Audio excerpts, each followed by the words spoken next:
अस्सलाम वालेकुम नाज़रीन, हकीकत की एक नई एपिसोड के साथ मैं हूं आपकी मेज़बान हिना महमूद। ज़िंदगी एक ख्वाब है और मौत एक हकीकत। हम जिंदगी को खूबसूरत बनाने या देखने के लिए अक्सर मौत की हकीकत को भुला देते हैं, लेकिन वो हमारे दरवाजे पर हर रूप में दस्तक देती रहती है। ऐसा ही हुआ जब पूरी दुनिया जिंदगी की रंगीनियों में मौत से बेखबर खोई हुई थी।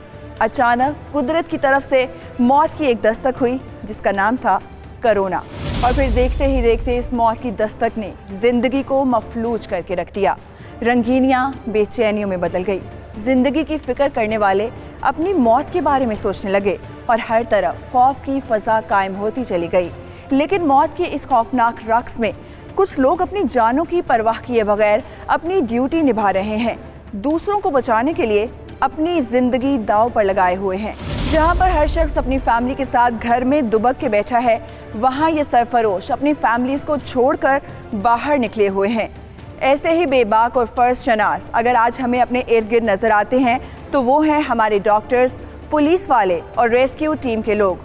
उनकी भी फैमिली लाइफ है, लेकिन इस कोरोना से जंग करते हुए उनकी घरेलू जिंदगी कितनी मुश्किल है। देखें, कोरोना ज़ाहिर है एक वबाई सूरत हाल पूरी दुनिया में इख्तियार कर गई है, जिसको हम पैंडेमिक कहते हैं। हम तमाम जहाँ भी हैं, जो भी काम कर रहे हैं, एहतियात के साथ करें। ख़ासकर वो लोग जो बिल्कुल फ्रंट पे हैं, जैसे डॉक्टर्स हैं, नर्सेज़ हैं, पैरामेडिकल हैं, और पुलिस के हमारे भाई हैं, आर्मी के भाई हैं, जो डिसिप्लिन के लिए बिल्कुल फ्रंट लाइन पे हैं।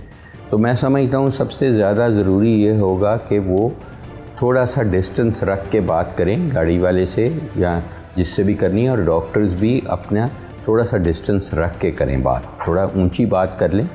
और डॉक्टर्स की मजबूरी है कि उन्होंने हाथ भी लगाना होगा, तो इसलिए डॉक्टर्स को प्रॉपरली प्रोटेक्टेड होना चाहिए। और प्रॉपर प्रोटेक्शन का मकसद ये है कि उनका मास्क होना चाहिए N95 या इससे अबव। 2 मास्क पहन लें तो उससे भी बेहतर है।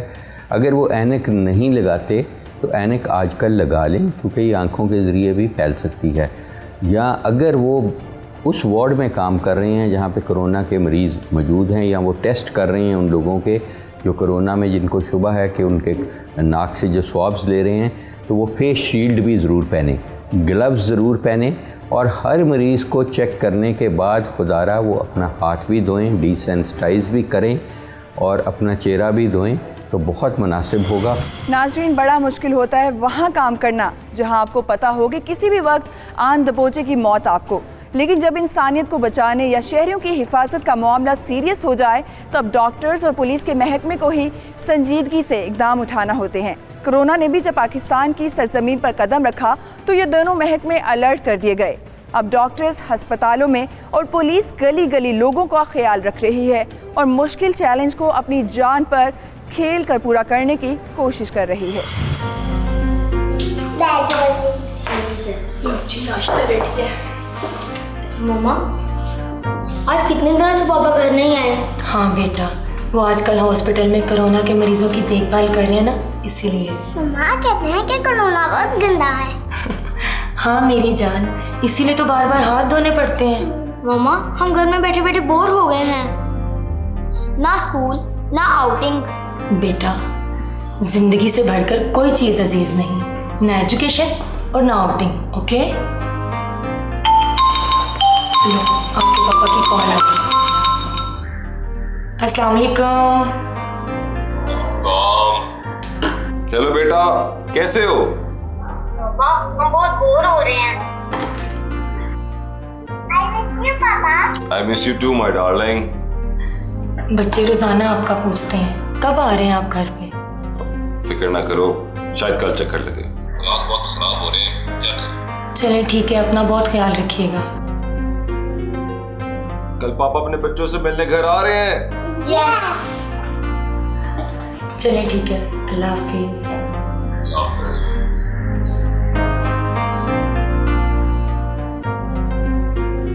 चलो बेटा, अब नाश्ता कर लो आप।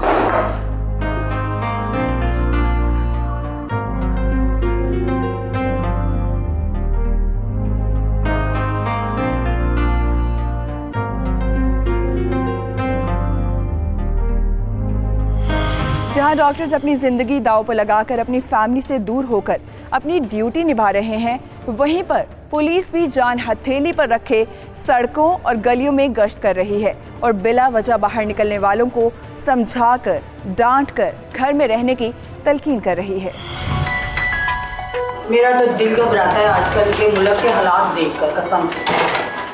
अच्छा विजय, चलता हूँ मैं। जीते रहो बेटा। भाईजान, ये चाय आप ही के लिए बनाई है, पीते तो जाएं। अच्छा भाई, अब आपने बनाई है तो पीनी तो पड़ेगी। सुना है बेटा, बड़ी सख्त बीमारी फैली हुई है, अपना ख्याल रखा करो। अब्बाजान, हम तो अपना ख्याल रखते हैं, बस आम लोग इस बात को नहीं समझ रहे। लोग तो ये भी कह रहे हैं कि ये हुकूमत की अपनी फैलाई हुई बीमारी है। अम्मीजान, लोगों का क्या कहना है, जिसका जो दिल करता है वो कह देता है। दुनिया में लाखों लोग मर रहे हैं, क्या वो भी हमारी हुकूमत ने मारे हैं? लोगों को तो आप रहने ही दें। बेटा, हमारी आवाम इतनी सादा है, जिसने जिधर लगाया उधर चल पड़ी। इसी वजह से तो ख्वार हो रहे हैं। खैर, मैं चलता हूँ। भाई, कोरोना के मरीजों से दूर ही रहना। ये एक ऐसी अनजान बीमारी है, कोई पता नहीं किसको है किसको नहीं। ये वायरस कहीं से भी लग सकता है। अल्लाह तुम्हें अपने ज़मान में रखे। अब मेरा बेटा अपना ख्याल रखो। चले ठीक है, मैं चलता हूँ।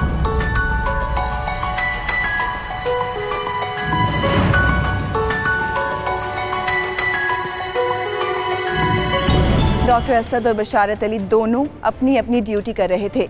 दोनों की ही ड्यूटी करने की वजह से उनकी फैमिलीज को ज़्यादा एहतियात की ज़रूरत थी। क्या वो एहतियात कर रहे थे या फिर आने वाले वक्त में किसी मुश्किल का शिकार होने वाले थे?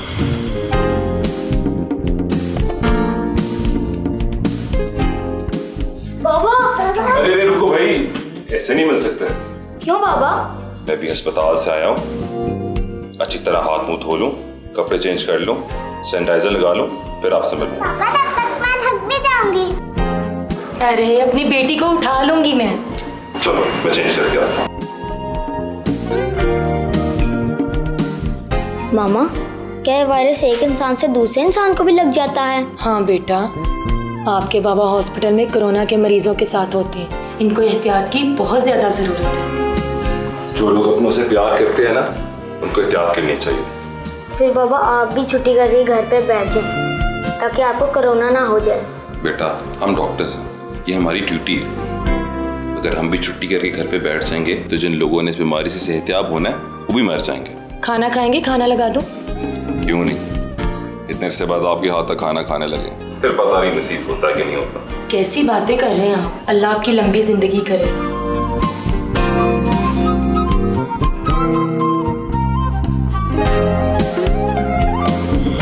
जहां कोरोना ने हर इंसान को खौफ ज़दा करके रखा हुआ है, वहीं कुछ लोग अभी भी जिंदगी जीने की लगन में लगे हैं, क्योंकि कुछ भी हो दुनिया रुकती नहीं, चलती रहती है। बिशारत अली के घर वाले भी इसके लिए नई जिंदगी के आगाज करने के बारे में सोच रहे थे। उधर फलक को अपने शौहर की फिक्र दूसरों के मुकाबले में ज्यादा थी, क्योंकि डॉक्टर असद हर वक्त कोरोना वायरस के मरीजों के इलाज में लगा हुआ था।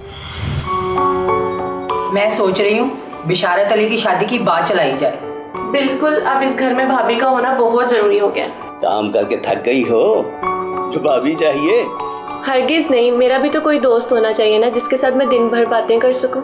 बिशारत अली का कुछ हो तो हुमा के बारे में कुछ सोचे। अभी भाभी घर पर आई नहीं कि मेरे जाने की बातें शुरू कर दी। मैं कहीं नहीं जाने वाली, अभी मेरी उम्र ही क्या है। अभी मेरी बेटी छोटी है, खेलने कूदने के दिन है इसके। और क्या, अम्मी को अभी से मेरी शादी की फिक्र पड़ गई है। माँ बाप के लिए बेटों से ज्यादा बेटियों की जिम्मेदारी होती है। मेरी तरफ से आप बेफिक्र रहें, आप भैया का कुछ करें। हाँ भाई, ढूंढते हैं उसके लिए कोई रिश्ता। भैया की शादी पे मुझे खूब शॉपिंग करनी है। इसका असल मिशन तो ये है। अरे कर लेना, जितना जी चाहेगा। इस बात पर मैं आपके लिए एक और कप भी चाय का बना कर। नहीं नहीं बेटा, ये काफी है।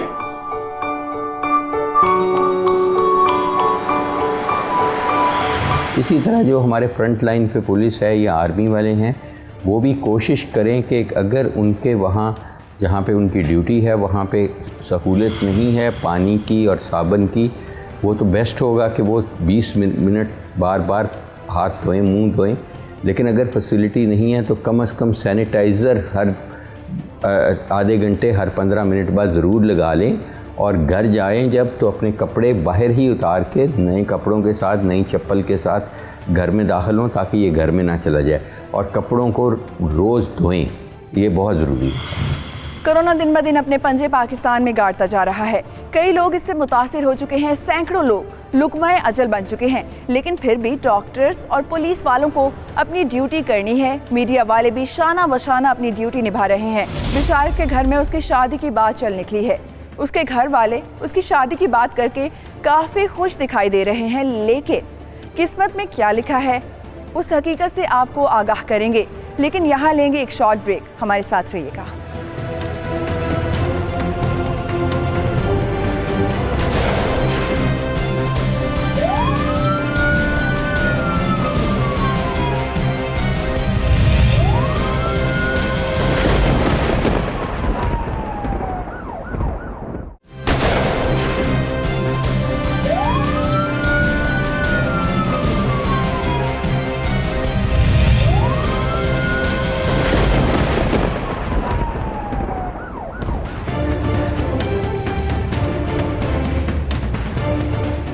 नाज़रीन, ब्रेक पर जाने से पहले हम बात कर रहे थे कि बिशारत के घर वाले उसकी शादी की बात कर रहे थे।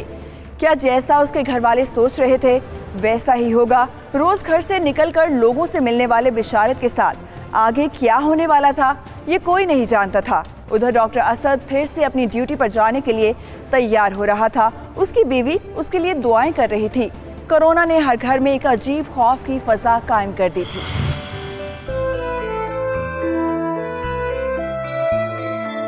अब कब आएंगे आप? कह नहीं सकते, शायद हफ्ता लग जाए। क्या ऐसा नहीं हो सकता कि डॉक्टर्स की ड्यूटीज चेंज होती रहें? हो सकता है, लेकिन रोज रोज घर आना ना फैमिली के लिए खतरनाक हो सकता है, इसलिए कम से कम एक हफ्ते की ड्यूटी होती है। क्या इसका कोई इलाज दरियाफ्त नहीं हुआ अभी तक? कोशिश जारी है, लेकिन एहतियाती इलाज है। आप बहुत एहतियात किया करें, ख्याल रखा करें अपना। फिक्र ना करो, कोशिश तो करता हूँ, लेकिन रोज टेस्ट तो कोरोना पेशेंट्स को ही करना होता है। कोई पता नहीं कब बीमारी आन ले ले।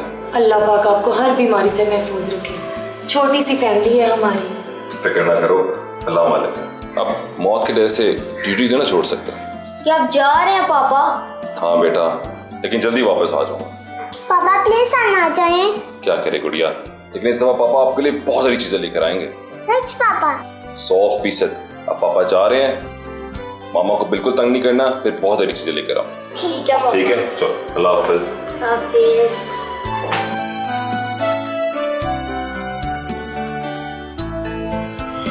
मौत एक जालिम चीज़ है कि जब आती है तो ना जवान को देखती है, ना बूढ़े को, और ना ही बच्चे को, क्योंकि इसका वक्त मुकर्रर है और हर जानदार को आनी है। लेकिन जब से कोरोना आया है, घर से निकलने वाला हर शख्स ये सोचकर ही निकलता है कि वो वापस आएगा। क्या पता उसका कोरोना वायरस मुतासिर हो चुका हो। फिर ऑन ड्यूटी डॉक्टर्स के लिए तो ज़्यादा खतरा मौजूद है। कोरोना ने पूरी दुनिया को हिला कर रख दिया। खैर तो है, आज कौन सी शरारत सूझ रही है तुझे? शरारत नहीं भैया, बात ही ऐसी है कि आप सुनेंगे तो आपके पाँव के नीचे से जमीन निकल जाएगी। पहेलियां बुझवा के तुझे तंग कर रही है।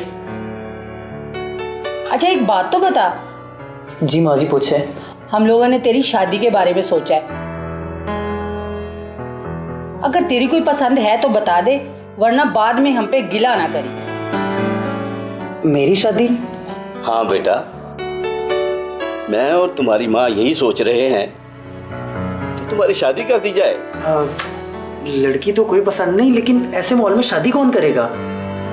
अब ऐसा भी नहीं है, कोरोना है तो लोग शादियां करना छोड़ देंगे। अगर थोड़ी सी अकल हो ना तो ये जान लो, इस वक्त में कोई भी किसी से मिलना जुलना पसंद नहीं कर रहा, और रिश्ते के लिए किसी ना किसी के घर जाना पड़ेगा। और मैं नहीं चाहता कि मेरी फैमिली कोई रिस्क ले। अरे बेटा, कुछ नहीं होता। अब्बाजान देखिए, हमें दूसरों का भी ख्याल रखना और खुद का भी ख्याल रखना है। हम तेरी परेशानी समझ रहे हैं, हम फोन पे तो बात रिश्ते की कर ही सकते हैं ना। फोन पे कोई हर्ज नहीं है। देखा ना, मैं भी ना कहती थी कि भैया को भी शादी की जल्दी है। उम्मा की बच्ची, तू बच जा मेरे से। ठीक ही तो कह रही है।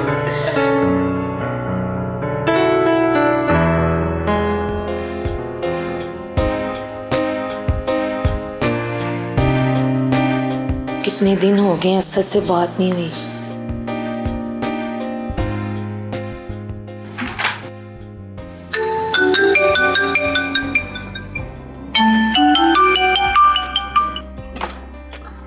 अस्सलाम वालेकुम। वालेकुम अस्सलाम, क्या कर रहे हो? कुछ भी नहीं यार, अभी थोड़ी देर पहले वार्ड का चक्कर लगा कर आया। वैसे तुम्हारा क्या ख्याल है, कब तक ये वबा चली जाएगी? कुछ कह ही नहीं सकते, फिलहाल तो जाती भी नजर नहीं आ रही। साइंस ने इतनी तरक्की कर ली है, लेकिन इस छोटे से वायरस पे काबू नहीं पा सकी। मेरी जान, साइंस की तरक्की अपनी जगह और कुदरत का करिश्मा अपनी जगह। देखो, अल्लाह ने एक ऐसा वायरस बना दिया जो खुर्दबीन में भी नजर नहीं आ सकता, और उसके सामने सारी ताकतवर रियासतों की हालत देखो। हाँ, अमेरिका जैसा मुल्क जो सबके लिए बड़ा बना हुआ था, वो भी इस वायरस के सामने बेबस नजर आ रहा है। इसको कहते हैं कुदरत। इंसान अल्लाह के सामने बेबस है, ये अल्लाह ने साबित कर दिया। अब इंसान समझे या ना समझे। हाँ, ये तो है। हम जब भी उससे गाफिल होते हैं, वो अपने होने का एहसास दिलाता है। अल्लाह सबके लिए बेहतरी करे। आज भी पाकिस्तान में 600 मरीजों का इजाफा हो गया। मुझे तो हर वक्त आपकी फिक्र लगी रहती है, ख्वाब भी बुरे बुरे आ रहे हैं मुझे। ओहो, कुछ नहीं होता, वहाँ परेशानी की वजह से आता है। तुम सोचती बहुत ज्यादा हो ना। अल्लाह करे ऐसा ही हो। चलो मैं बाद में बात करता हूँ, मुझे वार्ड का चक्कर लगाने जाना है। अपना ख्याल रखना। आप भी। चलो, अल्लाह हाफिज। अल्लाह हाफिज।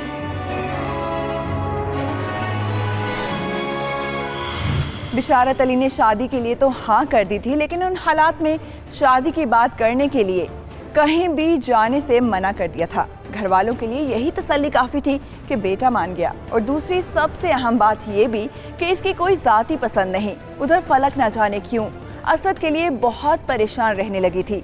असद के बकौल मरीजों की तादाद में भी दिन ब दिन इजाफा होता जा रहा था, क्योंकि लोग किसी भी किस्म की एहतियात करने की कोशिश नहीं कर रहे थे।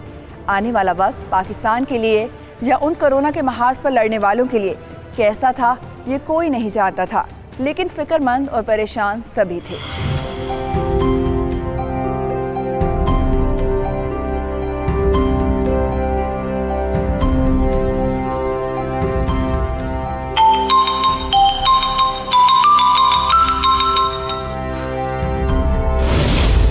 खैरियत, आपकी तबीयत ठीक है? ठीक है, घबराओ मत। वो मेरा टेस्ट हुआ था, वो पॉजिटिव आ गया। पॉजिटिव? मतलब आपको कोरोना? हाँ, लेकिन घबराओ बिल्कुल मत। कुछ दिन ट्रीटमेंट चलेगा और फिर ठीक हो जाऊंगा। और अब बच्चों को ना बता देना। मैं आपके पास आ जाऊं? नहीं नहीं, बिल्कुल नहीं। तुम्हारी जान को यहाँ पे ज्यादा खतरा है। मेरी जान तो आप हैं, और आप? क्या हो गया है? ये बीमारी उन लोगों के लिए ज्यादा सीरियस है जिस बारे में जानते नहीं है। मैं तो डॉक्टर हूँ, एहतियात करूंगा, सब ठीक हो जाएगा। पक्की बात है, आप ठीक हो जाएंगे ना? घबराओ मत। इतनी प्यारी बेगम को छोड़ के मैं कहीं नहीं जाने वाला। अरे बाबा, क्या हो गया? मजाक कर रहा हूँ। मेरा तो आपके सिवा कोई भी नहीं है असद। यार, इतनी पढ़ी लिखी होकर तुम आम औरतों वाली बातें कर रही हो। कहा है ना कि सिर्फ शिकायत हुई है, जल्दी ठीक हो जाऊंगा। अल्लाह करे ऐसा ही हो। अगर तुम मुझसे में रहोगी और परेशान रहोगी तो मैं कैसे ठीक होऊंगा? अगर देखती रहोगी तो ठीक हो जाऊंगा, वादा।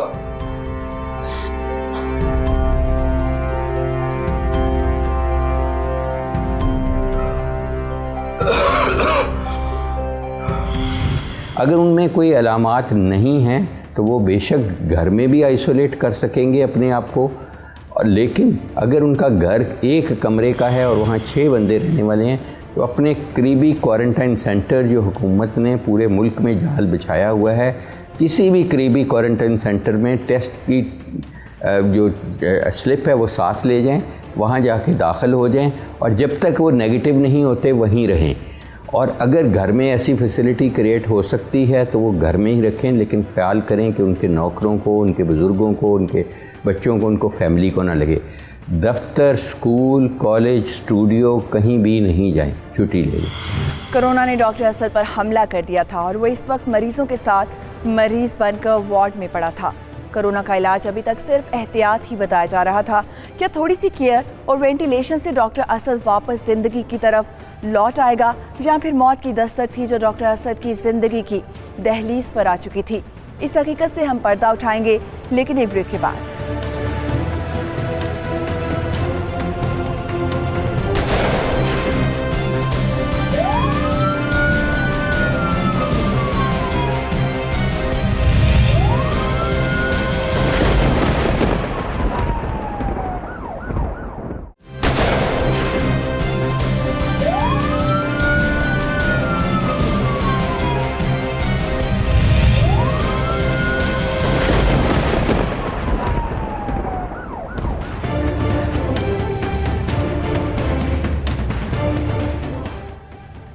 Welcome back after the break नाज़रीन। आइए एक डॉक्टर के पास ही चलते हैं जो हमें बता सकते हैं कि कोरोना का मरीज क्या महसूस करता है, किन मुश्किलात से गुजरता है और उसको तंदुरुस्त करने के लिए डॉक्टर्स क्या कर रहे हैं। और सबसे अहम बात कि मरने वालों की शरह क्या बचने वालों की शरह से कम है या ज़्यादा। एक्सपर्ट राय लेते हैं। देखें, इस वक्त तकरीबन हमें पता है कि 25,000 के करीब केसेस हैं और इसमें कोई 8,000 पूरी तरह रिकवर भी कर चुके हैं और इस वक्त 500 के करीब डेथ्स हो चुकी हैं।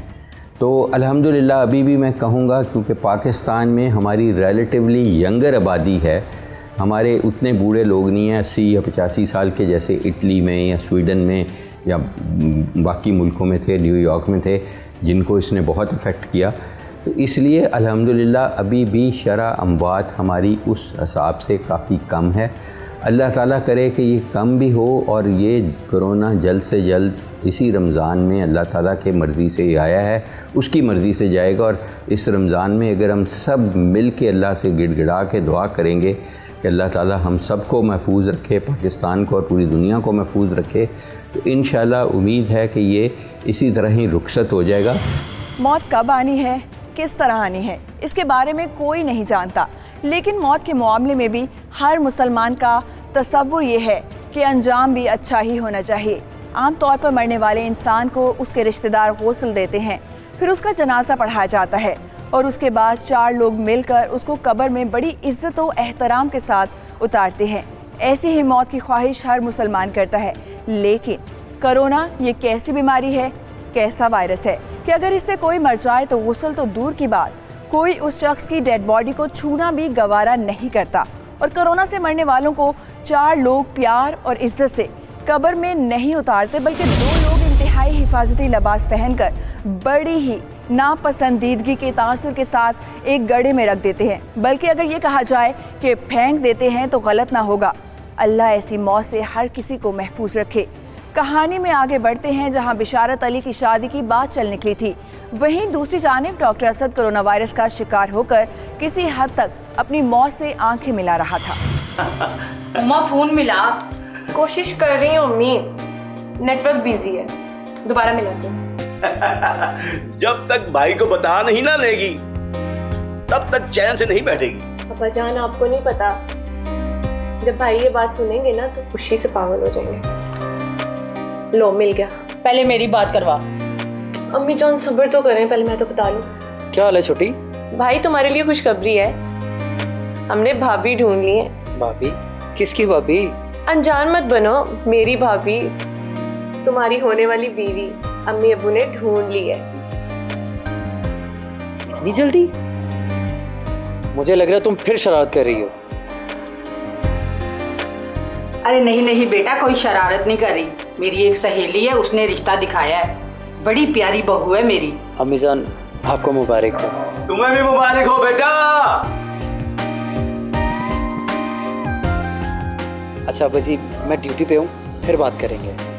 ठीक है ठीक है, ये लो भाई, तुम कर लो बात।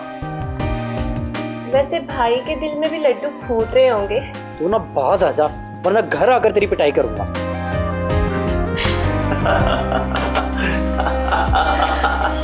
जिंदगी भी क्या क्या खेल खेलती है, कहीं खुशी होती है तो कहीं गम। हंसते हंसते घरों में कब गम घर कर जाए कुछ पता नहीं होता।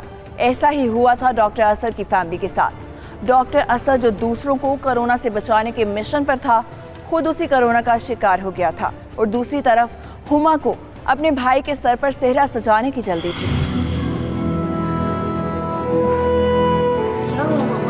कुछ नहीं बेटा, कुछ नहीं। कल शाम से आप बहुत चुप चुप हैं।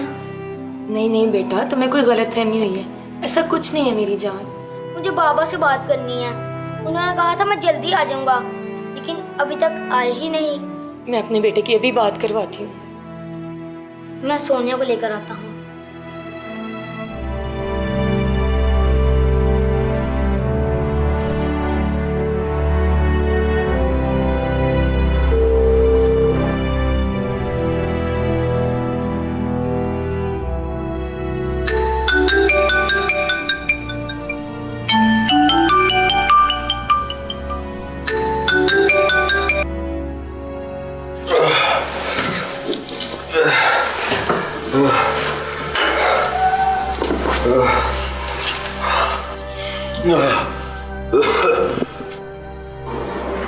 अस्सलाम वालेकुम। अस्सलाम। बच्चे आपसे बात करना चाह रहे हैं। करवा दो, लेकिन उनको बताना मत।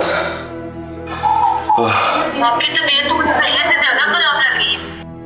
कुछ नहीं, ऐसे होता है, ये बीमारी पहले अपने रूज पे जाती है, फिर ठीक हो जाता हूँ। क्या हुआ बाबा? आप लेटे हुए क्यों हैं? क्या हुआ? कुछ नहीं बेटे, मुझे सिर्फ बुखार हुआ हुआ। ठीक हो जाऊंगा।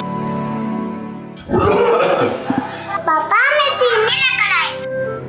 हाँ गुड़िया, मैं आपके लिए चीजें लेकर आऊंगा। ये फोन क्यों बंद हो गया? कोई बात नहीं बेटा, उधर सिग्नल ड्रॉप हो गए होंगे। चलो आप दो खेलो बैठ जाके।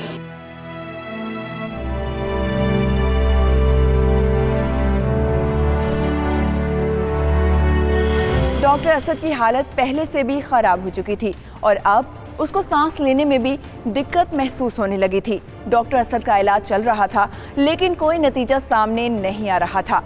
असद के बच्चे और बीवी, जिनका इस दुनिया में उसके सिवा कोई नहीं था, काफी परेशान थे और उधर डॉक्टर असद भी कोरोना के हाथों बेबस। हाँ बेटा, फोन तो कर अपने भाई को। देखना 2-3 दिन हो गए हैं। पूछ उससे कब आना है उसने घर। अम्मी जान अभी मिलाती हूँ, कान खींचती हूँ भाई के। बेटा, बड़ा भाई है तुम्हारा, बोलते हुए कुछ तो ख्याल किया करो। बड़ा भाई है इसीलिए तो हक है मेरा, छोटी जो हुई।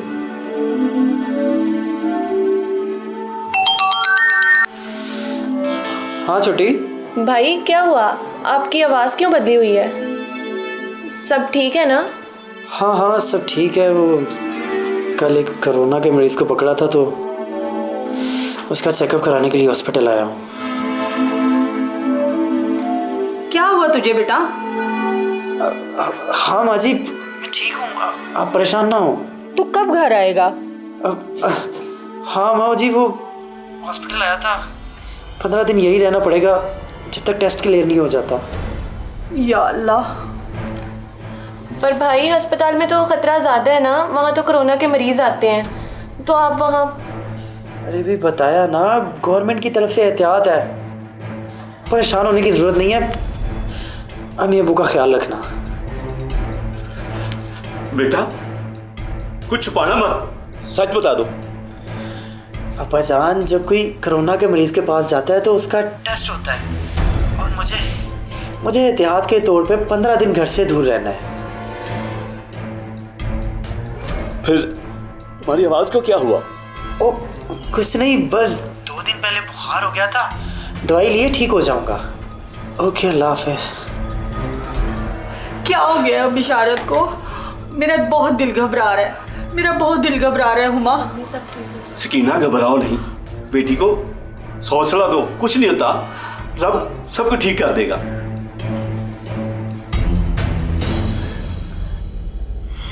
अगर खुदा ना खास्ता उनमें अलामात होती हैं जिसमें खांसी है, सर में दर्द है, उल्टियों का आना है, पेट में दर्द है, इस किस्म की हैं, माइनर अलामात हैं, तो वो भी घर में ही इलाज करा लें। एस्प्रिन या इस किस्म की दवाइयाँ नहीं खाएं दर्दावर। ज़्यादा से ज़्यादा ज़रूरत है तो पैरासीटामोल खा लें, टाइलॉल खा लें, इस किस्म की दवाई खा लें। और ख़ुराक का खूब ख्याल रखें, फ्रेश फ्रूट्स, वेजिटेबल्स, पानी बहुत वाफर मुख्तार में लें, क्योंकि रमज़ान का महीना है, तो अगर उनमें अलामात हैं तो वो रोज़े भी ना रखें। अगर अलामात बिल्कुल नहीं हैं तो ज़रूर रख सकते हैं। अगर खुदा न खास्ता वो समझते हैं कि उनको सांस की तकलीफ़ हो रही है, थोड़ा सा नीलापन हो रहा है, थोड़ी छाती में टाइटनेस हो रही है, तो पहले ही जब उनको अलामात ये नहीं हैं और ये पता है कोरोना पॉजिटिव, तो अपना किसी करीबी हॉस्पिटल कोरोना की ट्रीटमेंट करते हैं उनसे रब्ता रखें। और अगर ऐसी अलामात होती हैं तो फ़ौरन एम्बुलेंस पे या खुद गाड़ी चला के अकेले उस हॉस्पिटल में शिफ्ट हो जाएं। खुदारा जल्दी शिफ्ट होंगे तो खुदा ना खास्ता अगर उनको उन 1 या 2% में हैं जो सीरियस मरीज़ होते हैं तो उनका बर वक्त इलाज होगा, तो फिर उनकी ज़िंदगी बहुत आसानी से बचाई जा सकती। डॉक्टर असद के बाद बिशारत अली भी अस्पताल पहुंच गया था। क्या वो भी कोरोना का शिकार हो गया था? लेकिन बकौल उसके ये मामूल का चेकअप था। बात सोचने वाली ये थी कि अगर ये मामूल का चेकअप था तो उसको अपने घर से 15 दिन दूर अस्पताल में रहने के लिए क्यों बोला गया था? कहीं कुछ तो गड़बड़ थी। बिशारत अली अपनी अलामात को घर वालों से छुपा रहा था। कहीं ऐसा तो नहीं कि कोरोना अपने खिलाफ जंग करने वालों को एक एक करके गिरा रहा था? ऐसा था तो कौन जीतेगा ये जंग, कोरोना या फिर ये सिपाही?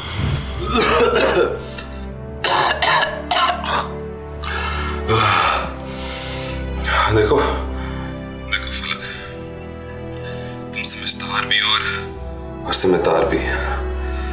अगर तुम परेशान होगी तो बच्चों को कौन संभालेगा? कैसे संभालूं असद? मैं कंटाली के खौफ में मुब्तला हो चुकी हूँ। तुम मेरी शरीके हयात हो। मैं तुमसे कुछ पाऊंगा नहीं। मेरे जाने के बाद सब कुछ तुमने ही देखना। क्या मतलब तुम्हारे बाद? वायरस का वार बहुत सीरियस है। डॉक्टर ने कहा है कि डॉक्टर कोशिश कर रहे हैं, लेकिन उम्मीद बहुत कम है। कैसे रहूंगी तुम्हारे पास? मुझे तो जीना भी नहीं आता। अल्लाह बहुत बड़ा है। वो तुम्हें हिम्मत और हौसला दोनों देगा। बच्चों का ख्याल रखना। प्लीज ऐसा मत कहो, मैं मर जाऊंगी। मेरा भी कौन सा तुम्हें छोड़ जाने को दिल कर रहा है, लेकिन उम्मीद बहुत कम है। बहुत मुश्किल है। मेरे जाने के बाद मेरी डेड बॉडी भी तुम्हें नहीं मिलेगी। बच्चों से कह रहे कि पापा बाहर चलेंगे इलाज करवाने। बहुत छोटे हैं, उन्हें सदमा ना हो।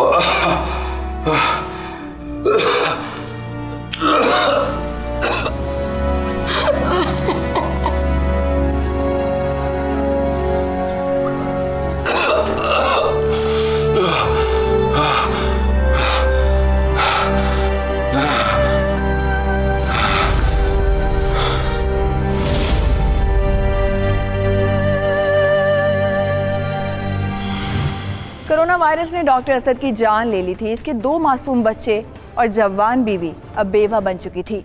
डॉक्टर असद ने लोगों की जान बचाने के लिए अपनी जान की परवाह नहीं की थी, लेकिन फिर ऐसा हुआ कि वो दूसरों को बचाने वाला खुद न बचा। फलक के लिए तो जैसे आसमान सर पर गिर गया था। उसके कोई आसरा नहीं था अल्लाह के सिवा। रोने के सिवा उसके पास कोई चारा भी ना था। क्या वो अपने बच्चों से छुपा पाएगी उनके बाप की मौत? उधर बिशारत अली भी कोरोना का शिकार था। कहीं वो भी तो डॉक्टर असद की तरह कोरोना से जंग हारने वाला तो नहीं था? इस हकीकत को आप जान पाएंगे मगर एक ब्रेक के बाद।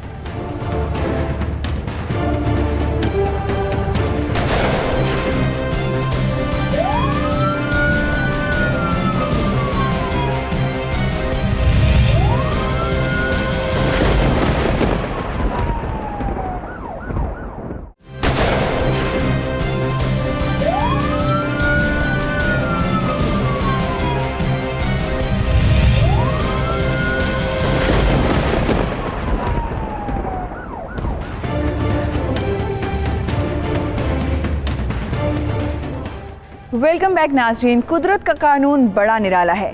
इसके यहाँ ना छोटे की परवाह है ना बड़े की। डॉक्टर असद जवानी में मर चुका था और उसकी बीवी इस दुनिया में बेचारो मददगार अपने 2 बच्चों के साथ सारी जिंदगी शौहर की मौत का गम सहने के लिए रह गई। आने वाला वक्त क्या उसके जख्मों पर मरहम रख सकता है?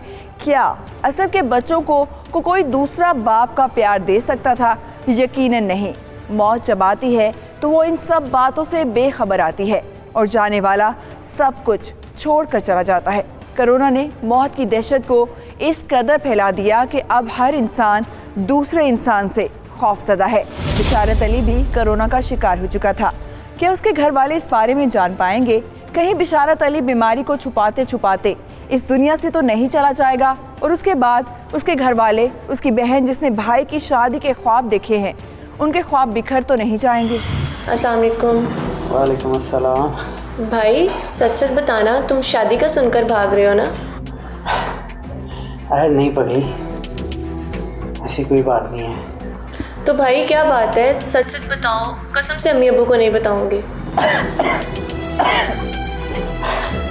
देखो, अगर तुम वादा करती हो कि तुम मम्मी अब्बू को कुछ नहीं बताओगी तो मैं तुम्हें बता देता हूँ। तुम्हारी कसम नहीं बताऊंगी। मुझे कोरोना हो गया है। क्या? आहिस्ता बोलो, अम्मी को पता नहीं चलना चाहिए। पर भाई इसका तो इलाज ही नहीं है। हाँ ठीक है, लेकिन ट्रीटमेंट के बाद इंसान ठीक हो जाता है। पक्की बात है ना? हाँ पक्की बात है। कहीं तुम परेशान होकर घर वालों को शक ना डाल देना। भाई आप कौन से हॉस्पिटल में हैं, मुझे बताएं, मैं आती हूँ। नहीं, यहाँ किसी को मिलने की इजाज़त नहीं है।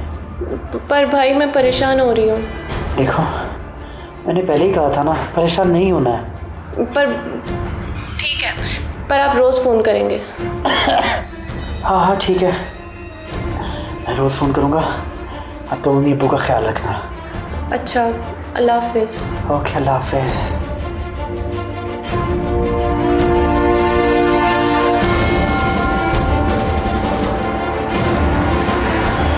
देखें, अगर किसी को खुदा ना खास्ता कोरोना की तशखीश हो जाती है कि उसका टेस्ट पॉजिटिव आ जाता है, तो कोई खुदा ना खास्ता ये उसके लिए कोई डेथ वारंट नहीं है। देखें, कोरोना में आम जो लोग हैं जिनको कोई ना शुगर है, ना ब्लड प्रेशर है, ना उनको कोई दिल की बीमारी है या कोई मोबिलिटी नहीं है, तो उनकी मोर्टेलिटी इंतहाई कम है, अल्हम्दुलिल्लाह 1 से 2% है।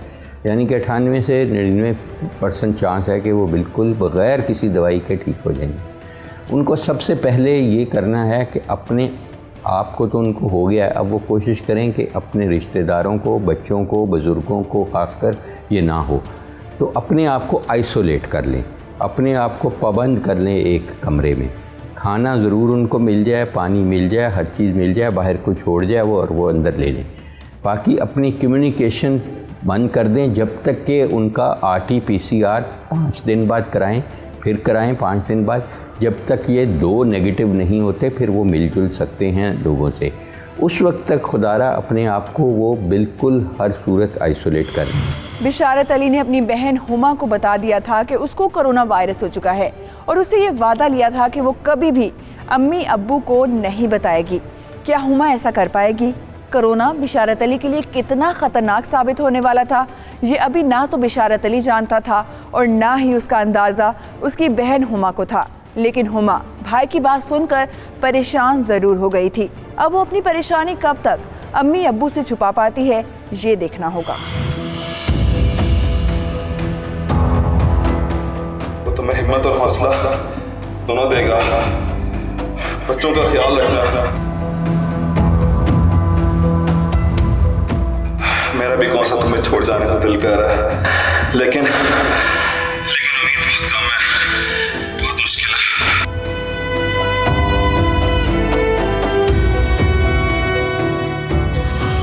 मेरे जाने के बाद मेरी डेड बॉडी भी तुम्हें नहीं मिलेगी।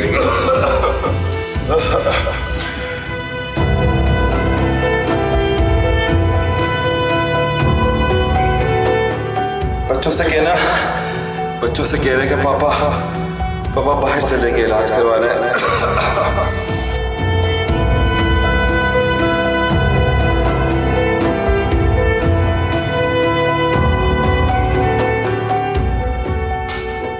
बहुत छोड़ देंगे, उन्हें सदमा ना हो।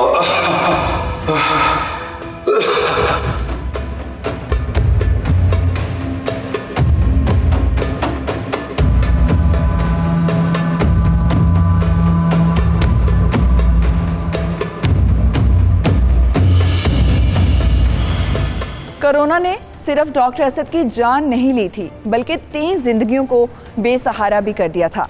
फलक की दुनिया अंधेरों में डूब गई।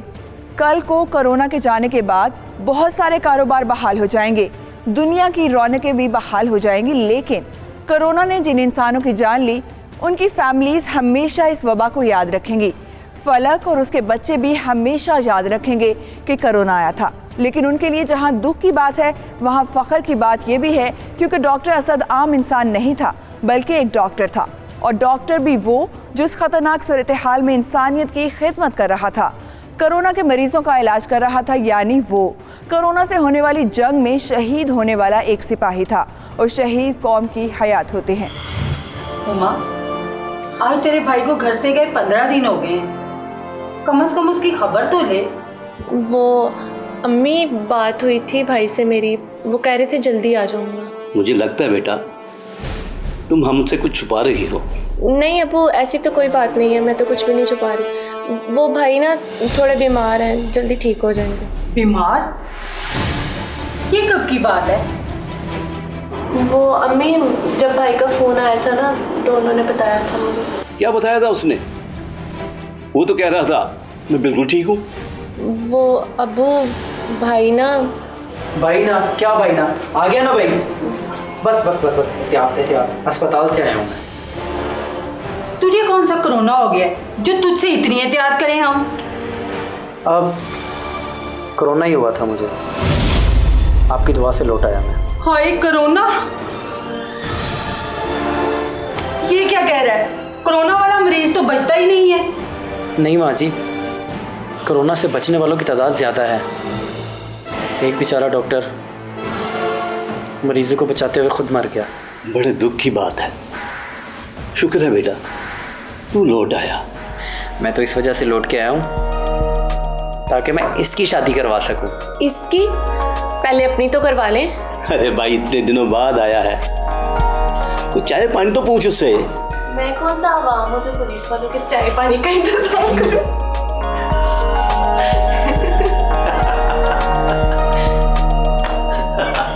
तो इसमें मायूसी की ज़रूरत नहीं है, उम्मीद की ज़रूरत है कि हम अल्लाह ताला के घर से उम्मीद रखें, क्योंकि उसकी मर्ज़ी से ही इसने जाना है।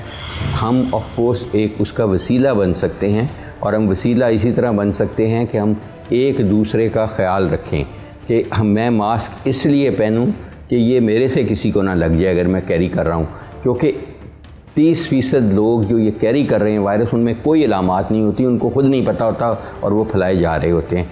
इसलिए बेहतर है कि पूरे पाकिस्तान में हम मास्क ज़रूर पहन के रखें, फ़िज़िकल डिस्टेंस रखें 2 से 3 मीटर का। अगर हमें छींक या खांसी आती है तो आगे कोनी कर लें, रुमाल कर लें, सीधा खांसें नहीं, और बार बार हाथ धोएं, किसी से हाथ नहीं मिलाएं और गले ना मिलें। अपनी ये सोशल डिस्टेंसिंग और फ़िज़िकल डिस्टेंसिंग रखेंगे तो इंशाअल्लाह अल्लाह ताला करेगा कि ये वक्त भी बहुत जल्दी टल जाएगा। बशारत अली सेहतयाब होकर घर लौट आया था। कोरोना की जंग में लड़ने वाले सिपाहियों में एक शहीद हो गया था और एक गाजी लौटा था। खुशी और गम साथ साथ हैं। जहां असद की मौत फलक को ज़िंदगी भर के गम दे गई, तो वहीं बशारत अली का सेहतयाब होकर लौटना उसके घर वालों के लिए खुशी का बायस था। कोरोना से बचने के लिए एक तरीका है, और वो ये कि आप अपने घरों में रहें, अपनी फैमिलीज़ में रहें, क्योंकि कोरोना घर से बाहर घात लगाए बैठा है। मास्क इस्तेमाल करें, अपने हाथ थोड़ी थोड़ी देर बाद वॉश करें, दूसरों की कदर कीजिए, इंसानों से प्यार कीजिए और एक दूसरे का ख्याल रखें। नाजरीन, इसके साथ ही अपनी मेज़बान को इजाज़त दीजिए। अगले प्रोग्राम में आपसे फिर मुलाकात होगी। अल्लाह हाफ़िज़।